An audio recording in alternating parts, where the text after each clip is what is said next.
Welcome back to Second Breakfast and our ongoing coverage of A Game of Thrones.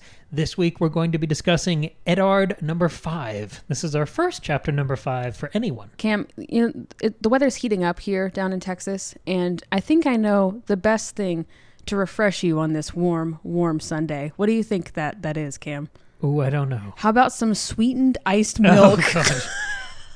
I was so revolted by this beverage description. Mm-hmm. You know, George is really good at his food descriptions. Usually he's really detailed and it's very you can really feel it and smell it and taste what he's talking about.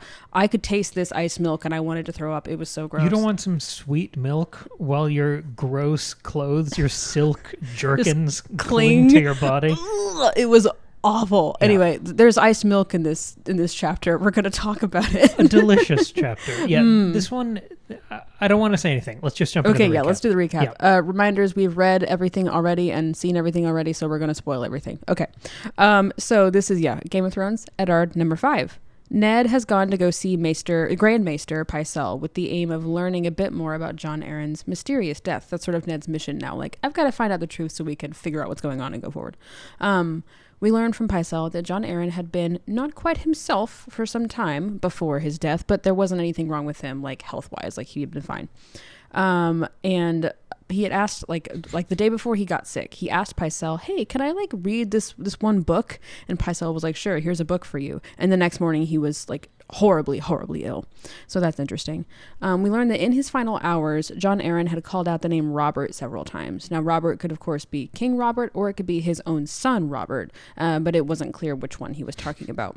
I hate that kid. Yeah, I hate that kid, too. Can't wait to meet him on page. Maybe that's why they were having ice milk, because of that old-ass breastfeeding kid. They just it was an milks honor on the brain. Uh-huh. Yeah, I don't know. Gross. And also one of the last things that Jon Arryn said, he said to King Robert and his wife, Lysa, who was in the room, he said, the seed is strong. Okay, so that's that. Ned wonders if it was poison that killed Jon Arryn, because he's like, have you ever seen an illness like this? It came on really suddenly. Seems weird. Maybe it was poison. Pycelle kind of doubts it, but they both kind of say without saying that they think it might have been Varys who poisoned him. So that's fun.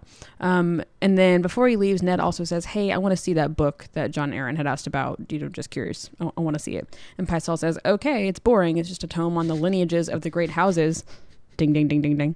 But sure, you can have it. So he promises to send him that book later. So Ned leaves the room and he finds Arya in the stairwell practicing some balancing poses from her dancing master. It's very cute. They talk for a minute about Bran. They just learned that Bran has woken up. So they're like, Arya's basically asking, what can Bran do when he grows up?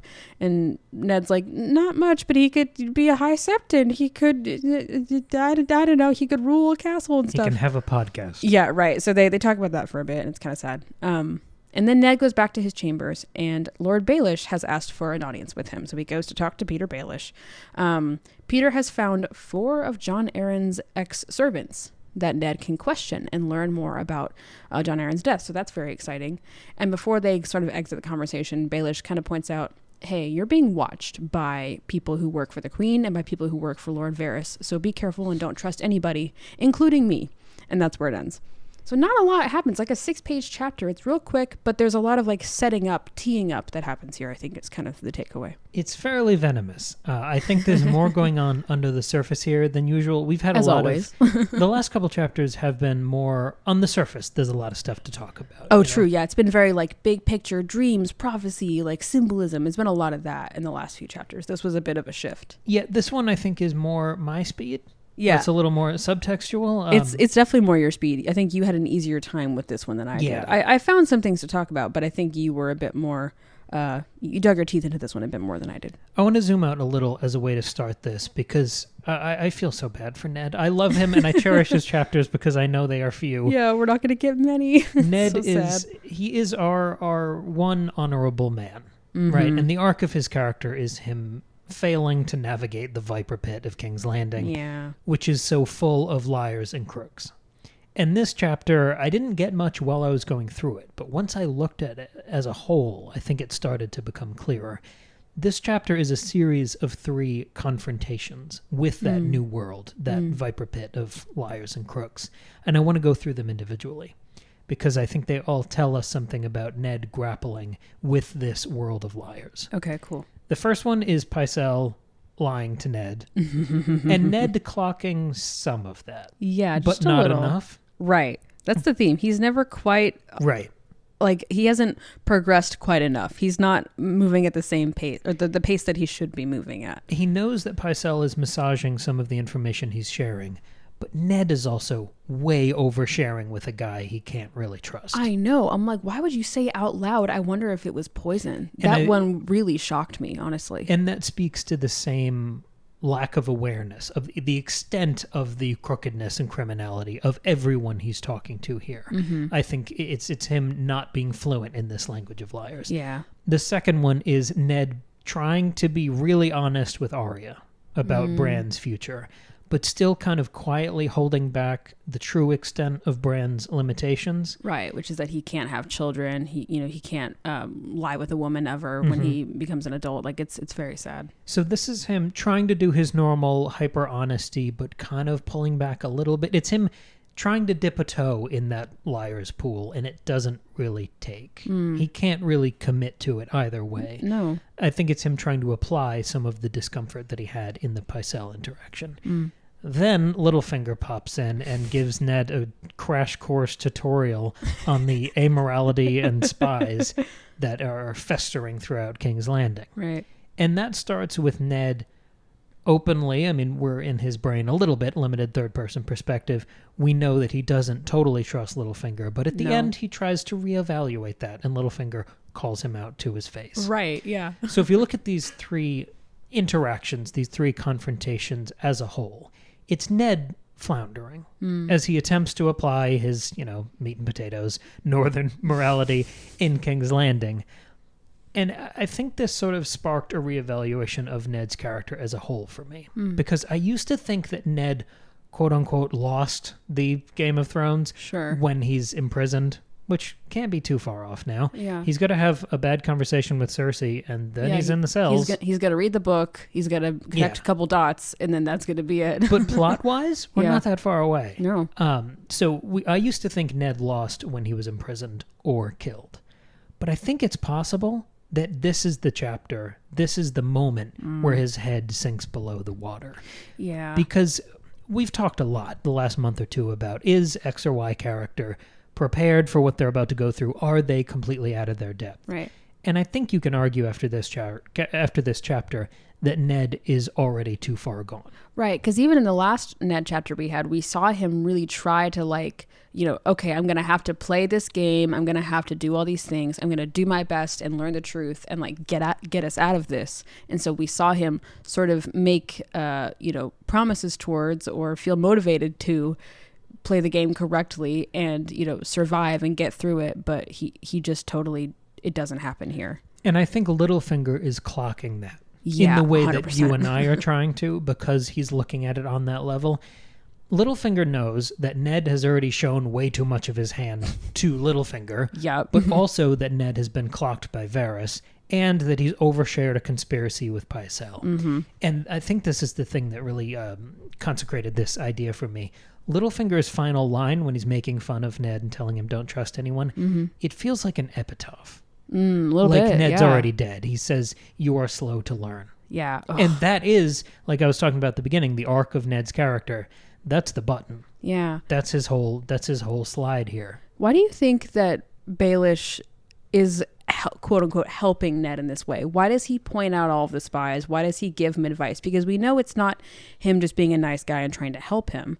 I mean, I'm guessing some of it is a little bit genuine in that he's trying to help Kat by extension, because he does still kind of care about her. I guess. Does he care about her, or does he just want her? I guess he just wants her. But he cares about Catelyn the same way Immortan Joe cares about the wives in Mad Max Fury Road. Right. So is he just trying to do a good thing so that Catelyn will be happy about it? Or what is his goal in doing? Is he just messing with Ned because he's just so easy to play with? What's happening there? I think the phrase, someone going to a funeral to make sure the person's dead. Yeah.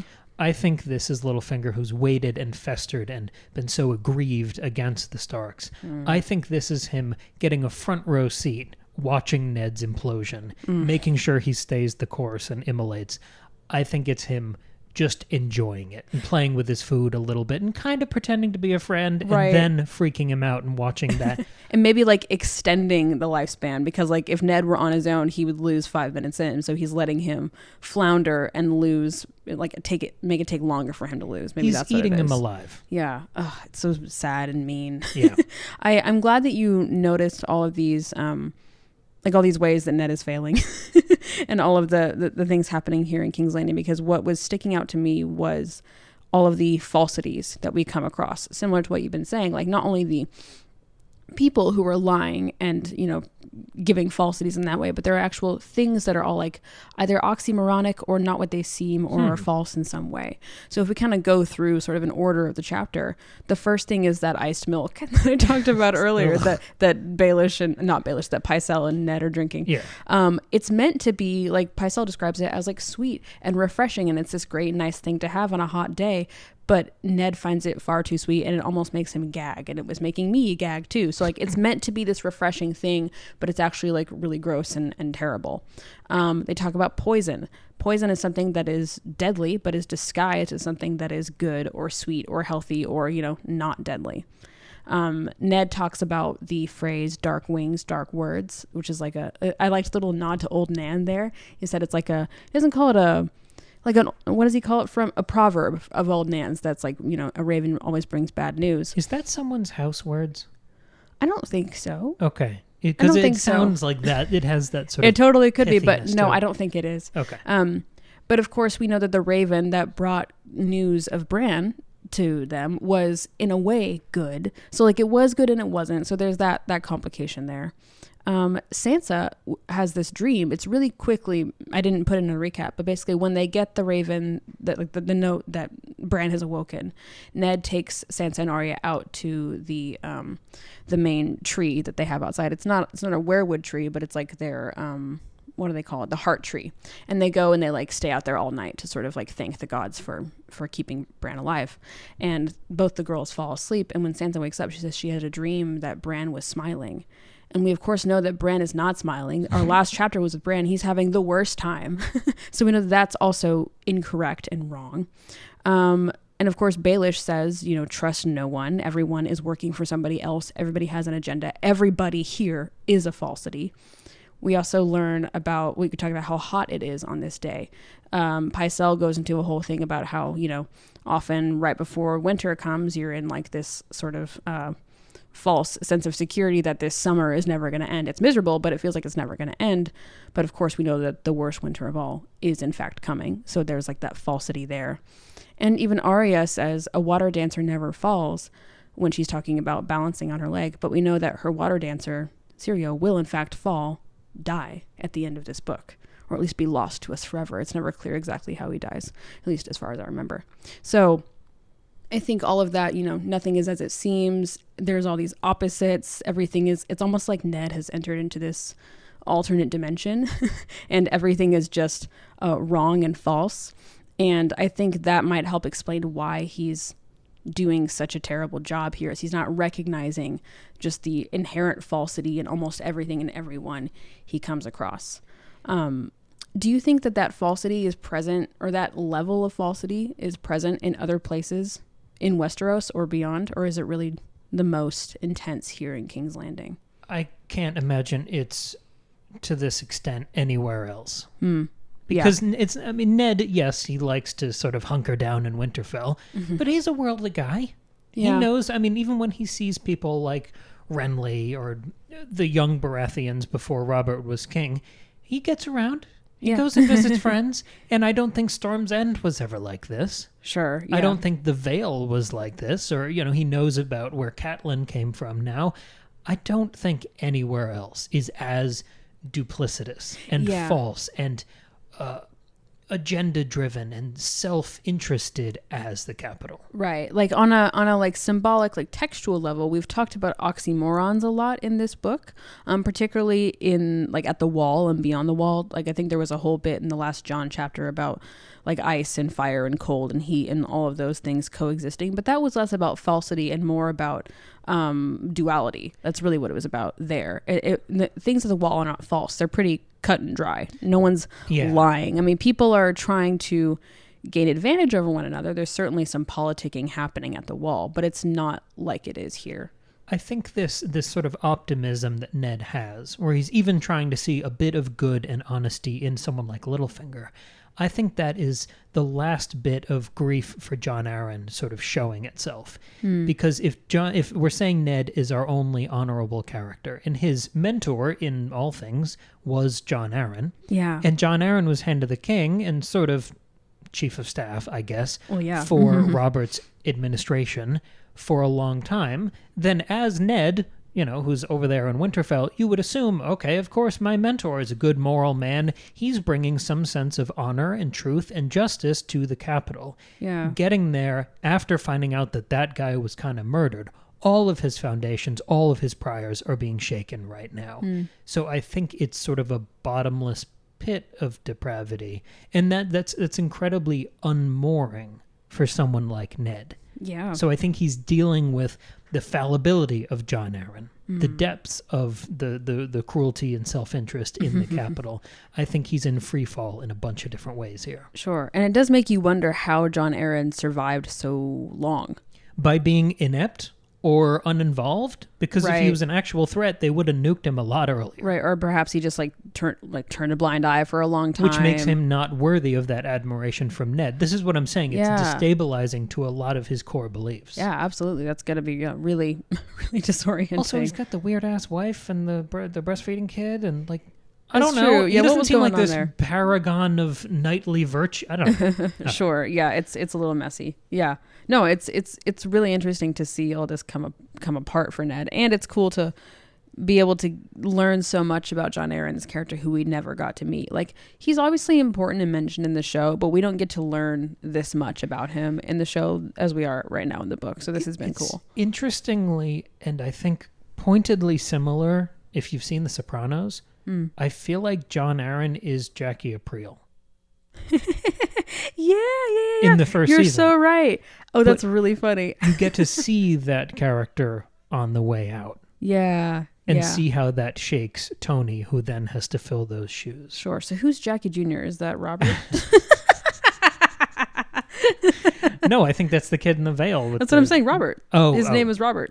Sorry, Keep up, Cam. The name overlaps kind of. What are you talking about? No, there are no double names in this very funny, series. That is very funny. So who's Meadow? Whatever, doesn't matter. Who is Meadow? Who is Meadow? I want to zoom out to something else. You talked about winter is coming. I thought, for me, at least in the way I read these books, this was the first chapter in a long while, for my analysis, to not even have a shadow of a hint of a clue of a White Walker. Yes, you talked about that last week. Are they going to kind of go away, fade to the background? And so you know that Indiana Jones scene where he swaps out the one thing for the other thing real quick? Yes. I think that's one of the most useful metaphors in pop culture. I think about that all the time. Do you think that possibly we are swapping out the existential, far-off, sort of incomprehensible threat of the White Walkers for the real-life, immediate court politics, and saying that those can be as much of an Omega-level threat as the White Walkers can be? Yes and no, because I think we are, that second point of yours, yes, that is true. These immediate threats can be as, frightening and dangerous as the White Walker threat, but we're not replacing it because the next chapter is a Jon chapter. And I feel like every time we see Jon or we're near the Wall, we're going to talk about, think about, hint at the White Walkers and winter is coming. I think that's the beauty of this story, is that nothing ever really gets put on the shelf because you're dashing between levels of the shelf so frequently. Do you know what I mean? So if the Jon chapter weren't coming next, I would say yes, we're swapping. But I don't think we're swapping. I think they're just coexisting. Well, then I think their pointed absence is then the takeaway. Yeah. Because we're seeing that all these people who are so concerned with spies and who knows what about whom and who's watching who and who's visiting who, they're not even remotely aware or prepared for this threat on the horizon. And I do wonder what will happen when Tyrion does arrive back in King's Landing, because he was asked to pass the message along, hey, the White Walker threat is very serious. We need to do something about it down here. I can't remember how he does that, if at all. So it'll be interesting to see that unfold when he gets back and see if those things mix, I have a broader, weirder question for you here. Okay. We're talking a lot about Ned's goose being cooked. the last couple chapters, we've talked about this sort of Faustus framework within the direwolves and Dany's dragons. Oh, right, with these sort of, I don't know, it's not quite the Faustus exchange because it's involuntary. There's no explicit signing of a contract. There's not the same level of culpability. But the dragons and direwolves represent the same level of unlocked power and possibility for the characters who receive them. Which then have intense consequences. Right. Yeah. Ned gets nuked first, right? He's the first Stark we lose. He's also the only true-born Stark in the story who doesn't have a direwolf. Do you think that his fate would have been any different if he had a wolf? That's really interesting. I mean, possibly. I don't have an answer. On a practical level, it'd be nice for him to have a wolf around with him. But the thing is, Sansa and Arya don't have wolves at King's Landing either because they lose them before they get there. Their kids are unprepared, and I think they have an avalanche of miseries to survive now. But I'm talking about Ned. For Ned's particular character arc, the way we've talked about it here. Do you think people would play him as a fool in the way they do in King's Landing if he had this big ass matured snarling wolf? I think it would have made a really big difference, but also people might have really really him because of it, because the direwolves are seen as these freaks, these horrible monsters. It's not cool dog. It's you brought a monster into the castle. So I'm not sure. Look at the effect that even the wolf pups had on Tyrion last chapter. Well, right, that's true. Yeah, but that's them at Winterfell, in their in situ. But imagine a big ass wolf walking around on a leash with Ned through King's Landing. I think it would make a difference. Yeah, I think it would. I think it would make people keep their distance, because right now they're all swarming in on him. The vultures are diving in. They are trying to, take everything they can out of Ned. Yeah, and it's a feeding frenzy. Right. If he had this direwolf, I think people would keep their distance, which would mean he would get less caught up in their lies and falsities. So I think it would probably help a lot, actually. Just a fun hypothetical. Maybe a question to open up to the audience. Comments on Patreon, comments on YouTube, wherever you want, email. Would Ned's fate be changed at all if he had a big-ass hulking direwolf with him the whole time? Yeah, and not just a literal level. Think about it symbolically. If these wolves are meant to be sort of the aspirations of the Stark children, or have some sort of indication of their fate, or prophetic futures, what would Ned's direwolf, what would that look like? That would be interesting. I've got one more thing to play with here. Sure. So I'm trying to keep these threads alive. We introduced these threads and ideas, and we said we want to come back to them. And of course, in the maelstrom of episodes we release, that's not always possible. But I was reminded of one here, so I wanted to resurface it a little bit. Okay. A couple months ago, when I was going through the first couple Dune books, still chugging my way through, God Emperor Dune episode came out a week or two ago. That's right, yeah. I was really taken by the startling similarities between young Paul and young Bran, and how they could either save or damn the world. This chapter is following right on the heels of a Bran chapter. And I think in absentia, Bran is very much present in this chapter because there's a discussion at the beginning about Bran's future. And we know from his full arc, we know he will become this three-eyed raven figure where he's omniscient. And I think in a world like Westeros, being omniscient makes you omnipotent. The point of this chapter is, look how many spies, look how much information I have. Yes. That gives me power. Yeah, it's the seeing and unseeing thing. Having being able to see gives you knowledge, which gives you power. Yeah. Totally. And I think Littlefinger pointing out all the spies that can be seen from a single window, the quote is, "There are others, many unknown even to me. The Red Keep is full of eyes." How does that not drag you right back to last chapter with Bran, with the crows, the ravens, these all-seeing dreams? Right. It introduces sort of a new version of that Paul Atreides framing, where Bran can be, at the end of this series, past the last page of the last book, because we're not going to see his full reign here. Bran can be a one-man farm-to-table, Littlefinger, Varys, and Cersei rolled into one. Yeah. With an endless, objective spy network. No one can lie to him because they're birds. They're birds looking at stuff, hearing stuff. Right, yeah. Which means that Bran can become either the greatest ruler or tyrant to ever live. Yeah, that's very true. The all-knowing thing it does give you power, but so far it's been set up in this world to equate you to being like pretty evil and conniving and manipulative. That's really interesting, which again is why I think we hated the ending so much of the show, is because it doesn't make sense for somebody with that kind of power to be in charge. So it doesn't bode well. I don't think you want supernatural rulers. No, definitely not. For the same reason you Dare I say a god emperor. That's what I mean, though. Yeah. But for the same reason you don't want someone who, might is right, is only ruler because they have the biggest dragon that can nuke you. Right. We've seen this. Not good stuff. This isn't just a plug, it's relevant. We've been discussing Fire and Blood over on Patreon. We're doing the relevant episodes for House of the Dragon for that whole series before it comes back. We're doing one a week over there.